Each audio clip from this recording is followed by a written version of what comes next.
I call this May 13th meeting of Mexico City Council to order. Briggs, Yes. Nichols, Miller, Shivers, Yes. Williams. Yes. I now ask for the approval of the work session. I move we approve the work session of April 22nd, 2019, the minutes. Second. Briggs, Yes. Shivers, Yes. Williams. Yes. Okay, now for the regular session, do I have a motion for the approval of minutes of our regular session for April 22nd? I move we approve the minutes for the regular session, April 22nd, 2019. Second. Briggs, Yes. Shivers, Yes. Williams. Yes. Okay, at this time, we have 2 public hearings that are scheduled. Mr. Slagle? Yes, the first public hearing is to recognize the medical marijuana industry and specify the zoning districts. And when Amendment 2 was adopted by the voters last November, it set up some implications that the cities had to deal with and for locating. And we have looked at that information, and the Planning and Zoning Commission has met, and they have a recommendation. And to cover the information, we'll turn to Rita Jackson. Oh, need a motion to open, I'm sorry. We have a motion to open a public hearing. Make a motion to open the public hearing. Second. Briggs, Yes. Shivers, Yes. Williams. Yes.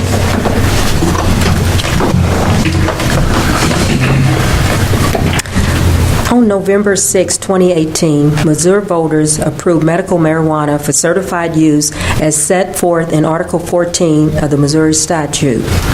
The Department of Health and Senior Service was given the oversight to regulate and issue licenses for qualifying applicants to operate medical marijuana dispensaries, cultivation, infused products, and testing facilities in Missouri. February 2019, city staff participated in a webinar entitled Medical Marijuana and Amendment 2, Implications for Municipalities, which was presented by the Missouri Municipal League. State law sets forth a timeline starting June 4th, 2019 and ending December 31st, 2019, which they will accept applications, issue identification cards for qualifying patients and caregivers, approve dispensaries, cultivation, infused products, and testing facility applications. Per Article 14, Section 1.711, cities may not expressly prohibit or effectively prohibit medical marijuana facilities, but they may regulate the time, place, and manner of the operation. Unless allowed by the city, medical marijuana facilities may not be originally located within 1,000 feet of a primary or secondary school, daycare facility, or church. And attached in your packet was an article outlining medical marijuana and Amendment 2, which was published by the Missouri Municipal Review in March-April of 2019. The Planning and Zoning Commission met on April the 2nd, 2019 to establish rules, regulation, and zoning districts for the operation of medical marijuana facilities within the City of Mexico. City staff has received 2 verbal communications regarding dispensaries and 3 regarding the cultivation facilities. The Planning and Zoning Commission made a motion to recommend to the City Council to adopt state regulations that medical marijuana dispensaries, cultivation, infused products, and testing facilities may not originally locate within 1,000 feet of a primary or secondary school, daycare facility, or a church.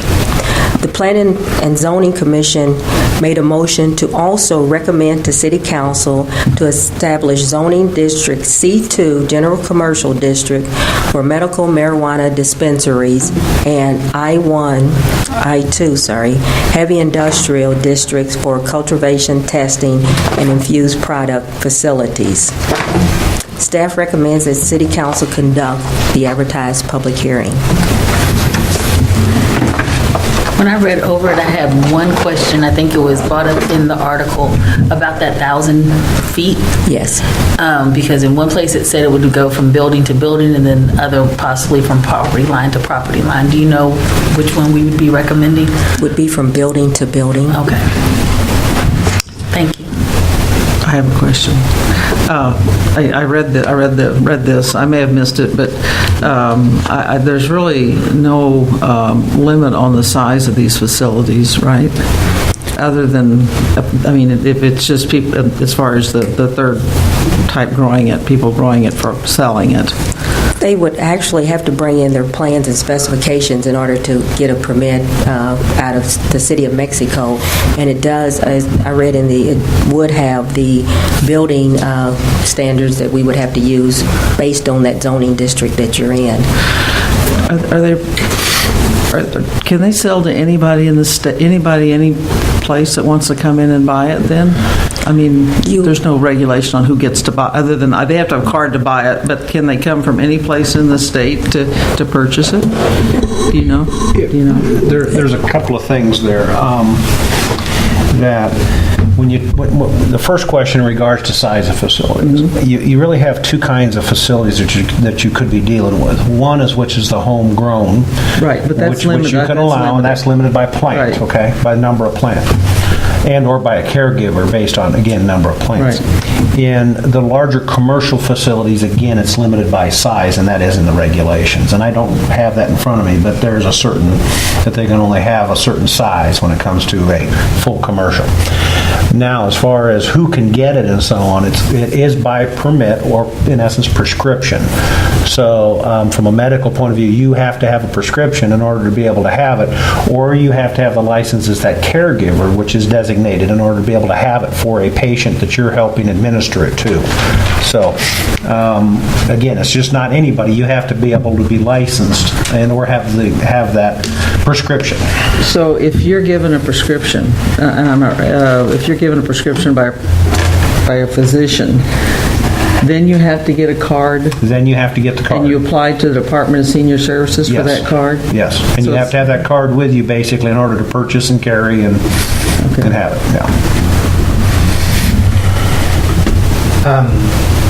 So, I've been doing some research on this. I'm wondering, was there any talk of, some places have also included parks where playgrounds are in that 1,000 feet. Was there any talk of that? There was no... Would there be any thoughts of that? Because that's another thing with kids at playgrounds. I mean, we're keeping it away from the schools and the daycare and everywhere else. That's obviously for children. Where else is children? That is something that if you determine as a council you can add. We basically based our recommendation on what the state code said based on the criteria, and that way we knew based on that there wouldn't necessarily be any legal challenges to anything, because that's exactly what the legislation says. But if you wish to add something, you can do so, but you'd have to, I think, have your reason why, which that's a reason. And did I read that they also, there's a big fee just to apply for a facility, regardless of whether you're approved or not? Correct. It's non-refundable, yeah. And they have already received, although it says here that they're not taking How much? applications until June 4th, but they have already received so many applications up front. In Mexico, Missouri? Well, in our district, you can actually look on we have received for the district, yes, several. How much is that to pay by a 6,000. 6,000? I think they're going to approve like 192 facilities or something, and I In the think they state. have like triple that in applications. Well, It's very fluid. Just take my word. Yeah. There's a lot of things they haven't figured out. There's a lot of things that they haven't figured out yet, and when talking with other states, there's also a lot of issues that go with this I can that imagine. I'm sure that was not really thought of. Well, this is initiative petition, wasn't this an It was. initiative petition? And those are always things that don't seem to be maybe well thought out sometimes. Because it's still against federal law, that means it's a cash business, so you cannot put, as a business, you can't take the money from this business and put it in the bank because it could potentially be seized.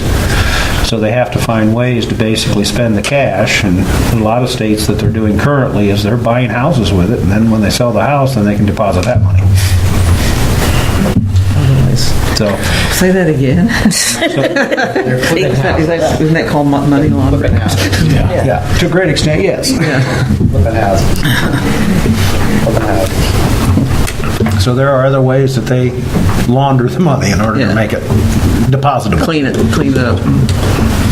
Oh my God. And one of the things is it states in the state law that you cannot say, no city can turn down I know, the I read that operation. too. So it's, you would almost need to put the zoning in place so that, because in our codes, we have nowhere that it's actually listed, so you would need some zoning to start. I read that. We have to approve it. Yeah. Now, the other side effects of some of it, and I'm not trying to pick on it, I'm just saying this is the industry that's out there, is that some states have lower thresholds than the 1,000 feet. And that has caused lawsuits in some cases, especially when it comes to the growing facilities, because there's a smell. And so that has, others have taken it from a property value point of view to say it's devalued my property because I cannot sell my property now because this has been located. And so that's why I think this helps with the recommendations regarding the distance setbacks. The other thing that I understand has become such an issue is especially when you're dealing with like condominiums and joint facilities where you can have somebody, literally a wall away from you that has a permit. And then because of the smell, it's made it difficult for you to live there and nothing you can do about it. And if you are a condominium type owner, you can't even sell your unit now sometimes because nobody else wants to smell it. So it's become some real issues in other states. Yeah, you don't hear about that, but I can tell you, from what I understand, what they found out talking to Colorado, which is, they actually have a department of lawyers that all they do now is just deal with these problems and lawsuits, just full-time lawyer groups that do nothing but that now. And so that's why we recommended just following the state regulation Right. by these setbacks. Well, I have another question. So these people who are applying for these licenses, are they private individuals? Are there some people, are they all private, or are there some like corporations or, involved in this? It's both. Both?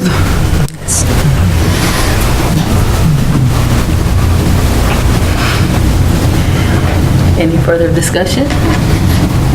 No, but thank you. Do we need to close this public hearing to open up the next You one? need to ask for comments. Comments from the public. Oh, do you have any comments from the public?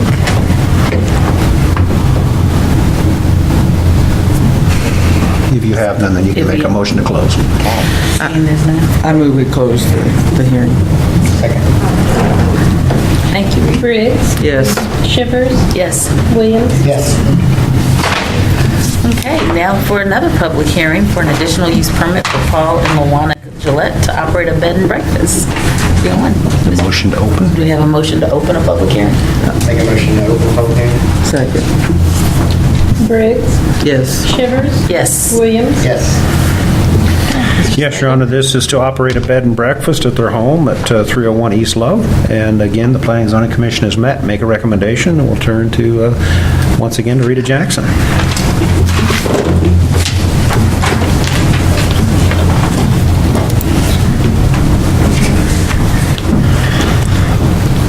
This public hearing concerns a request for an additional use permit from Paul and Luana Gillette to operate a bed and breakfast in their home at 301 East Love. A bed and breakfast is defined as a single-family residence where there are guest rooms provided for overnight stay, with breakfast being the only meal served, and where their hosts reside on the property. This property is located on the north side of East Love Street between North Calhoun to the west and Woodlawn Street to the east. The property is zoned C2 General Commercial. Section 42681 of the City of Mexico Code states that each such application received by the city is reviewed by the Planning and Zoning Commission for investigation and report as to the effect such building use would have upon traffic, fire hazards, and the character of the neighborhood and the general welfare of the community.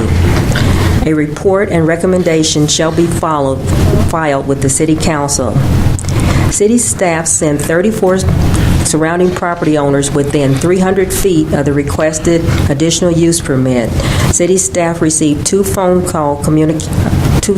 communication regarding the request. Both were with no opposition to the request. On May 7, 2019, the Planning and Zoning Commission met to consider this request.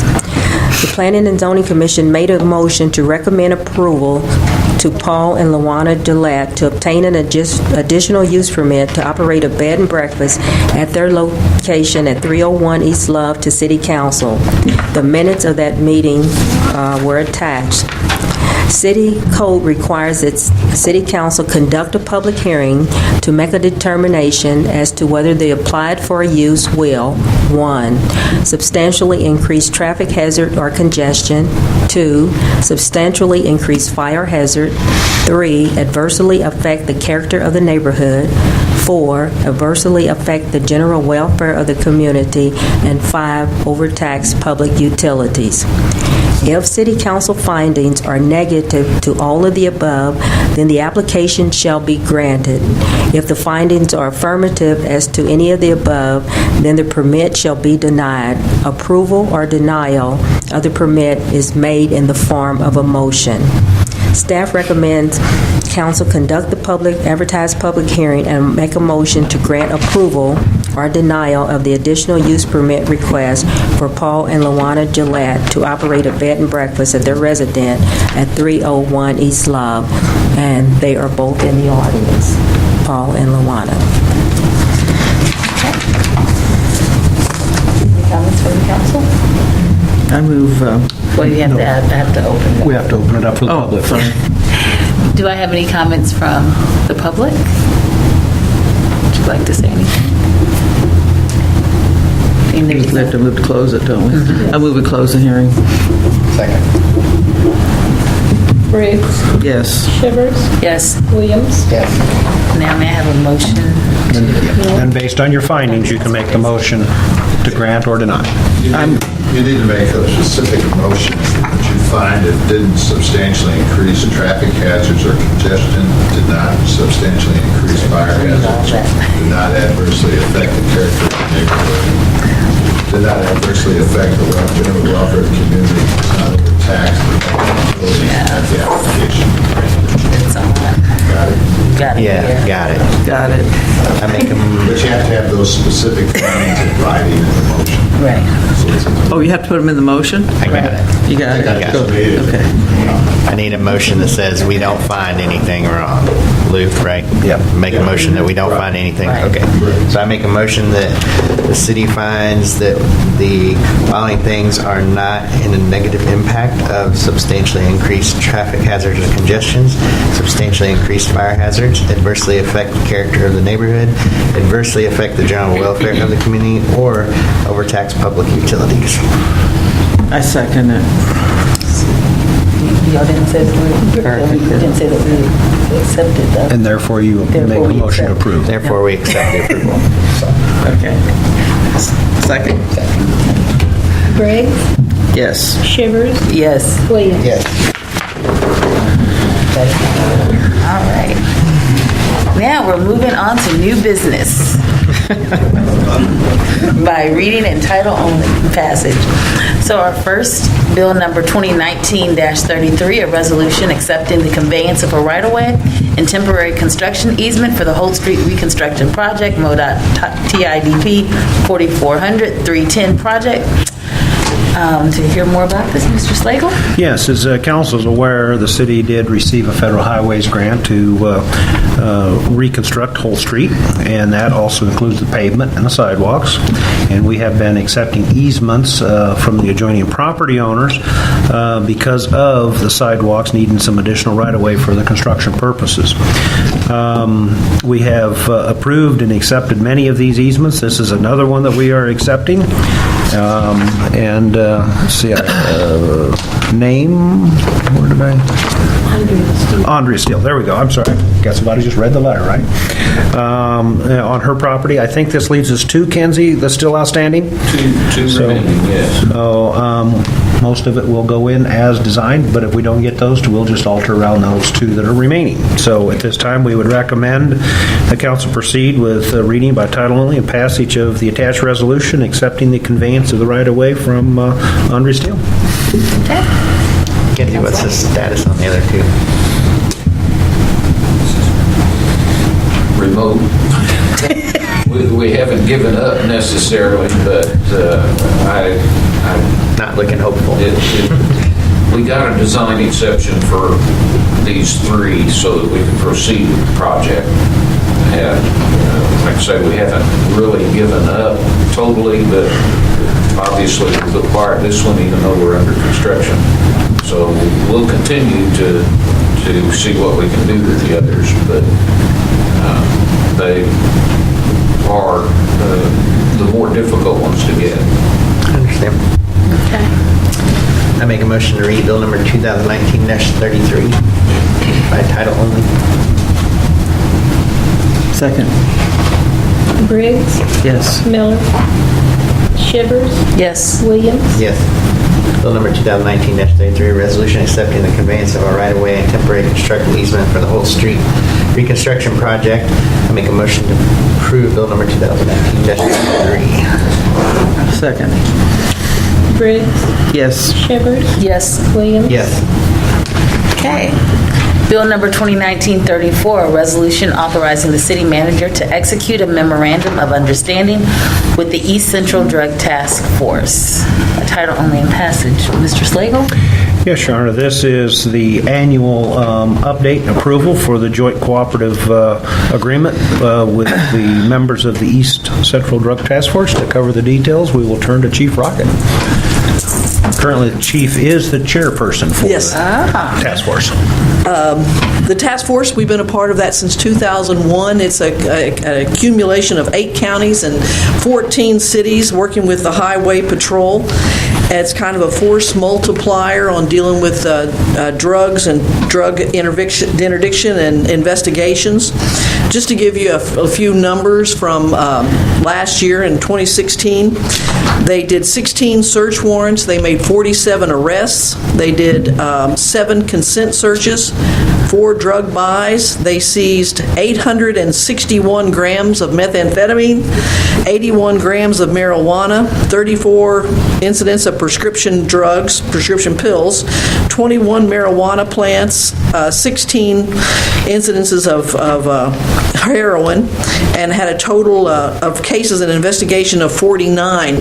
Since January this year so far, they've started 9 more cases, 7 more arrests, 3 search warrants, 2 buys. They've gotten 16 grams of meth and 2 grams of heroin. So they work with us, and if you want to come back in 2 weeks, I'll have more information on what we're doing with our drug investigations too here in town. So we recommend that the council proceed with the reading and passage of the attached resolution authorizing the city manager to execute a memorandum of understanding with the East Central Drug Task Force. Okay. But if you had a question, I'd be happy to entertain that. I might have missed it. Was that numbers for the entire task force or just our area? Our task force. Okay.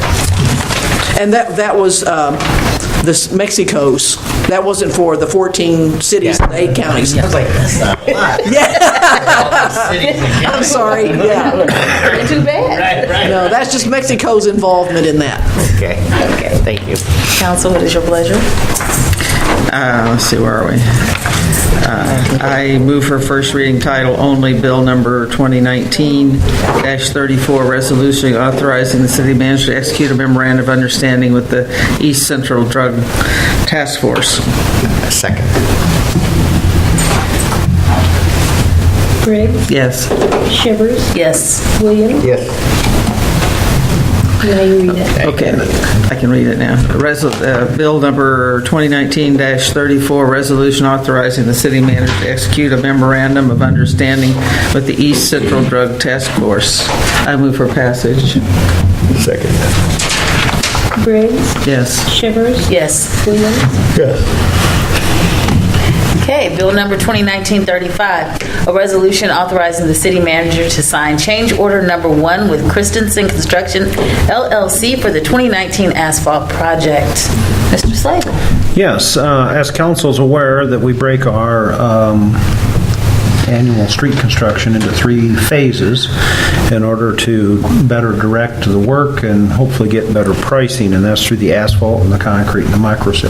And that's what we've done this year, and we've got really good prices, and it left some money in the budget, and so we're going to be recommending a change order here in order to do more work with the money that we have available.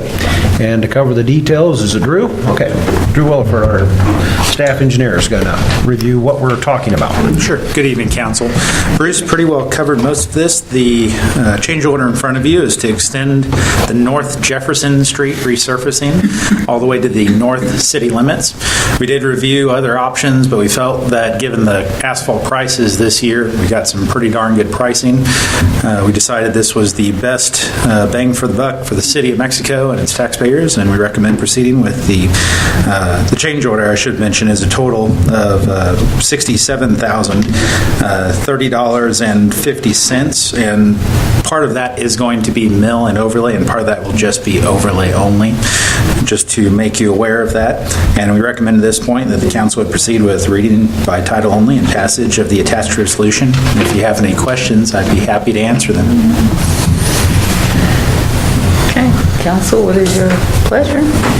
Make a motion to read bill number 2019-35. Second.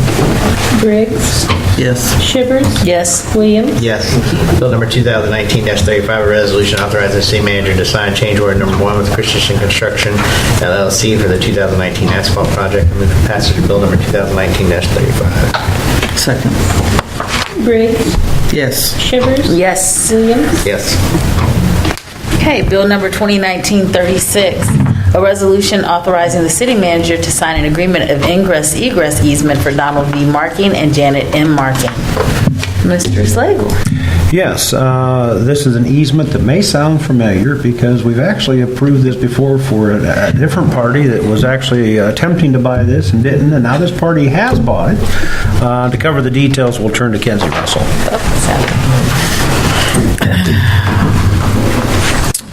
As Mr. Slagle mentioned, we did an agreement like this with Mr. Gerald Allen so that he could extend a driveway on City Street right-of-way to access property to the west of Park Creek Circle. And Mr. Allen chose to not proceed. Mr. Marking has now purchased the property and has actually begun clearing some trees and all on the property. So his intent is to build a home and extend a driveway. So this agreement allows for that driveway extension to run from the end of pavement on Green Meadow Drive out west to the subdivision line, and that, at which point then Mr. Marking would be on his own property.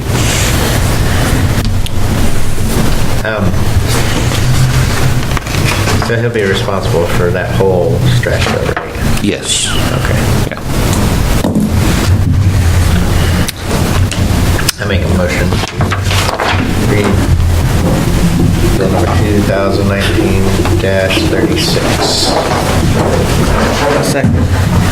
Briggs, Yes. Shivers, Yes. Williams, Yes.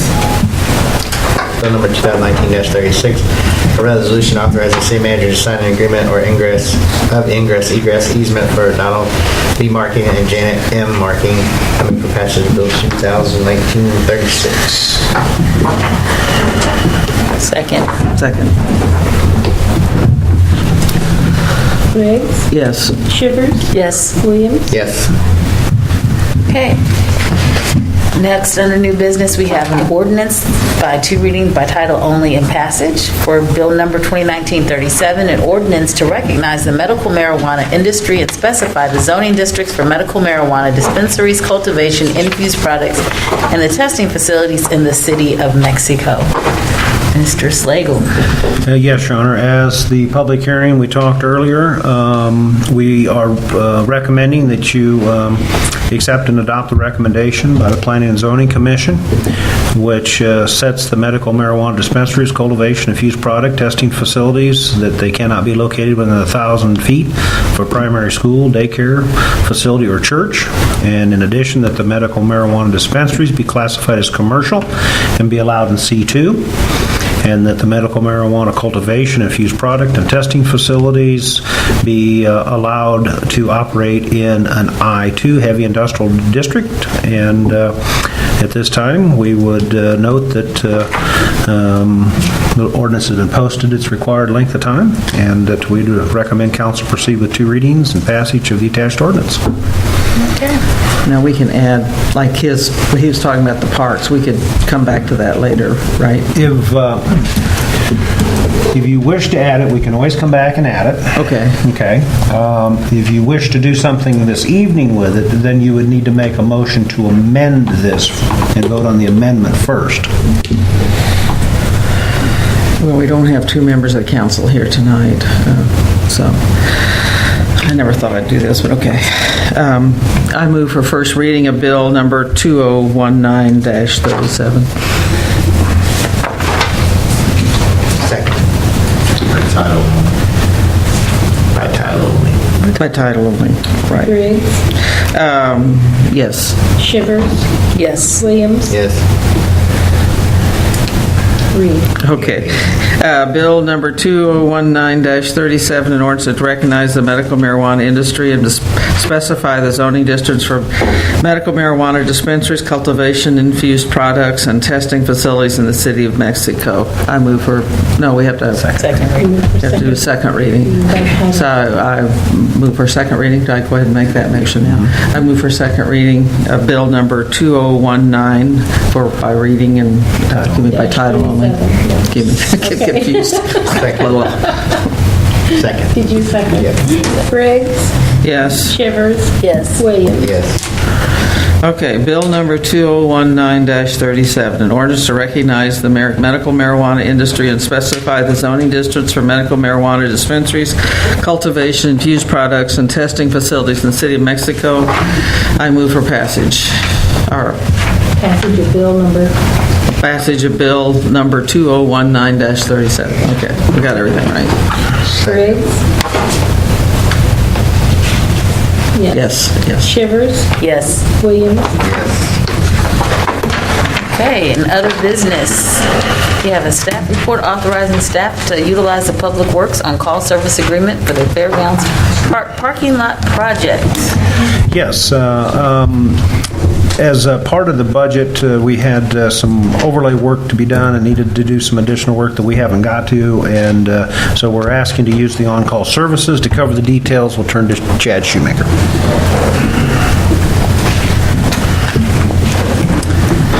Good evening. Our 18-19 budget allowed $17,200 for asphalting the new parking lot at Fairgrounds Park. This is just west of the playground and pool and the new shelter. Total cost for asphalt in the designated area came out real close, $17,340. However, as part of our construction project, we had planned on doing the excavation for this parking lot and packing it with Type 5 road base ourselves. Unfortunately, this winter's storms and rains did not cooperate with us getting that done. The contractor is the same contractor as the overlay contractor that comes in to do our streets, that we were able to purchase this asphalting at a far cheaper price by tying it in with the rest of that. So we would like to use the Plan B Construction, who's our on-call services contractor, to go ahead and finish digging that out and putting the rock in so that we're ready when the overlay contractor gets here at the beginning of June. This time I've got my staff on mowers and getting the pool ready to open at the end of the month, so it's just virtually impossible for us to do this if we didn't get it done during that winter window. So, staff is recommending the council authorizes to utilize the Public Works On-Call Services Agreement. The money to go over budget, the $11,200, will come out of savings from other capital lines in the Parks budget this year. How much was that, 11,000? $11,207. I make a motion to allow Parks to use the on-call services for the fairgrounds parking lot. Second. Briggs, Yes. Shivers, Yes. Williams. Yes. Now, we have a motion to hold a work session and second regular meeting of the month on Tuesday, May 28th, 2019, due to the Memorial Holiday, Monday, May 27th, 2019. We just need a simple motion to move that meeting to that Tuesday, same times. Make a motion to move the meeting to the May 28th from May 27th. Second. Briggs, Yes. Shivers, Yes. Williams. Yes. Okay, now we have the claims. Make a motion to pay the bills. Second. Briggs, Yes. Shivers, Yes. Williams. Yes.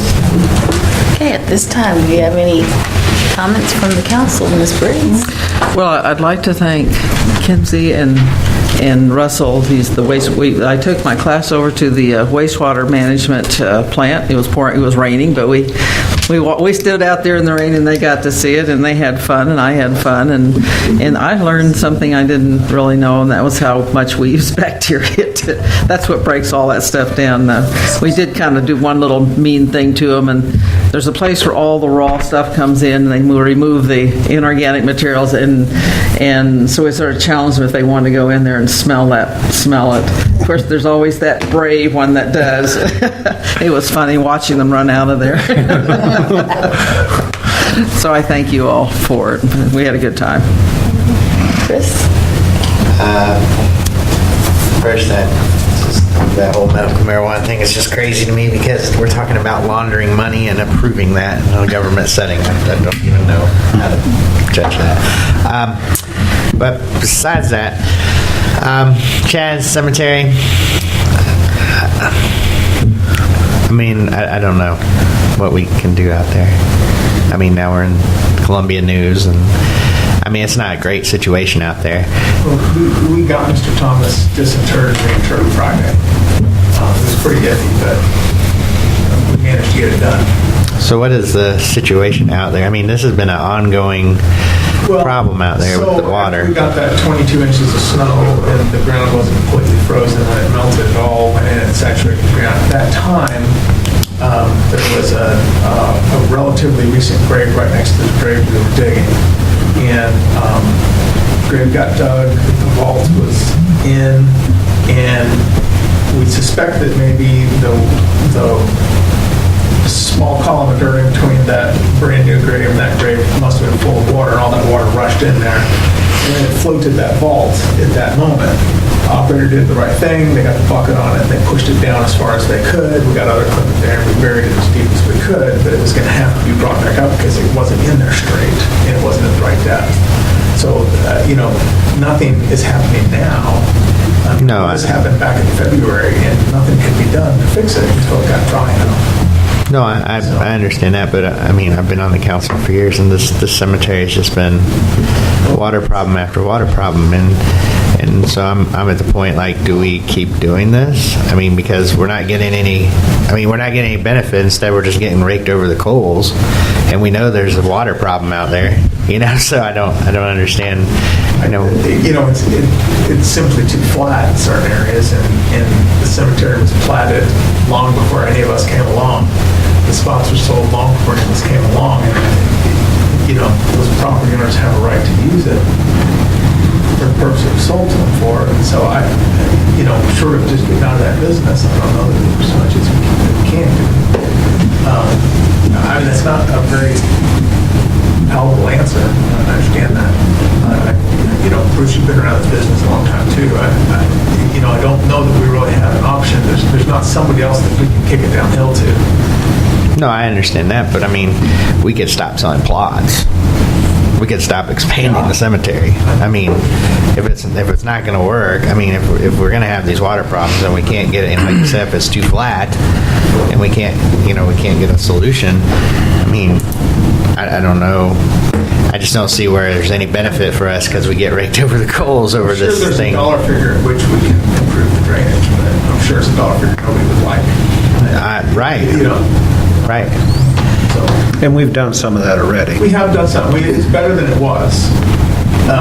This was just a really unusual season. I mean, if you know any contractors that work in excavation, it's really wet for a while. I've been doing this 17 years now. Lynn's been doing it 19. We've never seen this particular issue before. So, and we did actually have to suspend burials for what we got a week and a half, Bruce, I think, because it was just so saturated that we just couldn't do it. So, this was an incident we did build, we purchased a new device that would allow us to have a better outcome in this particular kind of situation. So I don't expect to have this problem again. But the cemetery is what it is. I hate to say that because it seems like a job out. It's been a problem since I've been here. Right. And if there's any job I would love to get rid of on a daily basis, it's the cemetery. I agree 100%. And I know, I mean, it's not your fault. I mean, it's what we've been given a job to do the best we can do. Right. That's why I say, what do we do going forward? Can we just say, I mean, we're almost out of room pretty much anyway, aren't we? I mean, we don't have a whole lot. Yeah, we've got less than 300 spaces to sell. I mean, so if the benefit's not worth the trouble. We have not taken any action. We talked to the council, Roger, was that before Bruce got here 10 years ago, 11 years ago, about whether or not they wanted us to work at acquiring a new piece of land, more plots at that point in time, and nobody wanted to do that, so we have taken no further action towards being able to expand in the future since that point. So we don't currently have any plans as staff to expand the cemetery. What is there is sold off. Unless this council tells us otherwise, we'll be done with that business at this point. I drove out there and I was just it's not a pretty cemetery at all. The family wasn't happy. We weren't happy. Nobody was happy. No, yeah. And that's not even, and to be honest, it isn't even just about this situation. It's just seems like every couple of years we're dealing with water issues at the cemetery and somebody's family is here and they're upset, and I get it, and I totally, so my thing is, the cost versus benefit at some point, like, we're not getting any benefit out of this if we keep doing it, and we know it's not an ideal situation, so just food for thought for later. That's all I got. Well, if it's been about 10, I'll just comment on what you're saying, though. If it's been about 10 years since we've had that conversation and we're down to about 300 plots, it might be something that we want to have some type of conversation about in the near future because, I mean, for people who have lived in Mexico or their family's been here for a long time, thinking of what you do with your loved one after they're deceased is something that they take very seriously.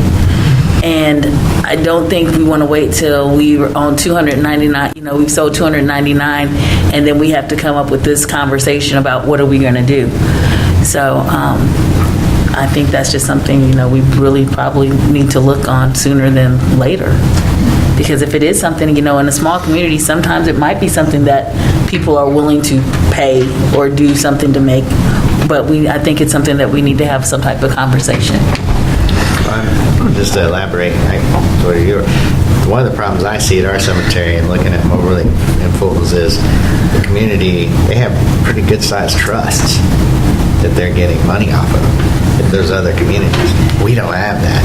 I mean, people don't leave, like, they go out to the cemetery out here for Vanderbilt Village, and it's all nice, but they have people that die and they leave money to that, but for some reason people are like, it's just it's the city's problem, But Fulton, I think Fulton had like $400-something thousand that's been in earmarked for them, for people, and then I'm like, but for some reason Mexico just doesn't have that. I don't know why people don't support the cemetery. They want it, but they don't. And we may need to look at alternatives too, such as columbariums and some of those types of other facilities too. Just think we need to look into something. You have anything? I have nothing else at this time, Your Honor. I just have a couple of things. I've enjoyed my role as mayor so far. We have my first lunch with the mayor on Thursday at Pizza Hut at 11 o'clock, so that's public. Anybody who wants to come and comment or complain or whatever they need to do. I know there's some student council members from some of the area schools that are going to come out as well. And Chad, I've had a couple of people asking. I know I couldn't remember I remember it was on your presentation, but I couldn't remember, and I meant to call you, still asking about dog parks. That has been a conversation that I've been Facebooked, I've been stopped. Right. What should my response be? I'm on it. Well, I am on it. I just had a meeting with Chad. Yeah. We're had a gonna councilman in my office the other day. As far as the Parks Department's position is we have been actively seeking and trying to get and have a dog park for a long period of time. There are quite a few stakeholders in town on that, and they don't all want the same thing. And we've run up against that in a pretty strong fashion, and a couple attempts we've made to try to move it forward. I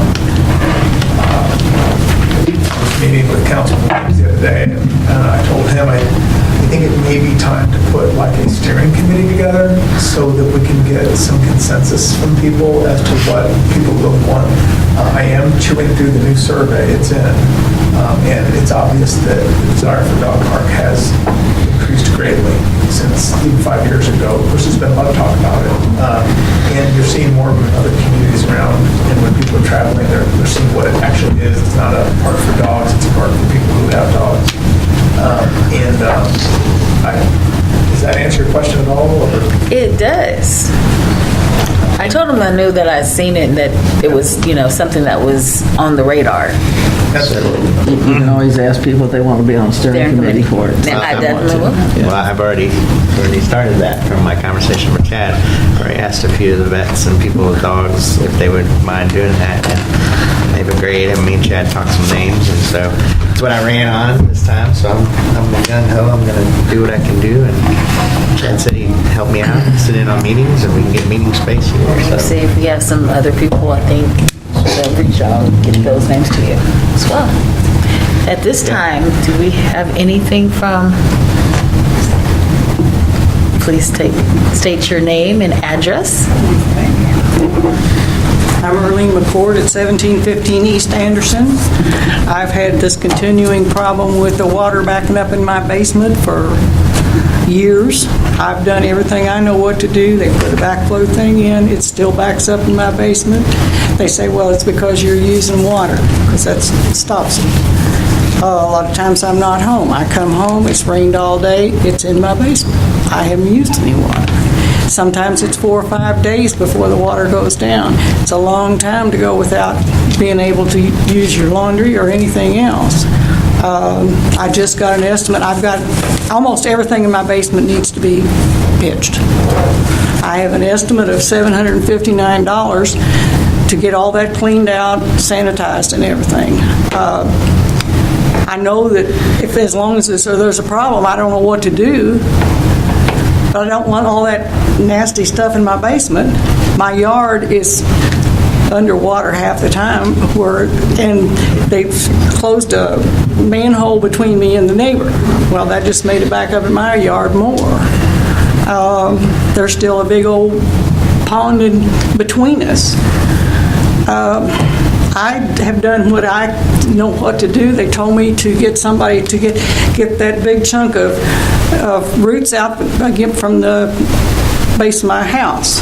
So they came out, they dug that, they do whatever they do.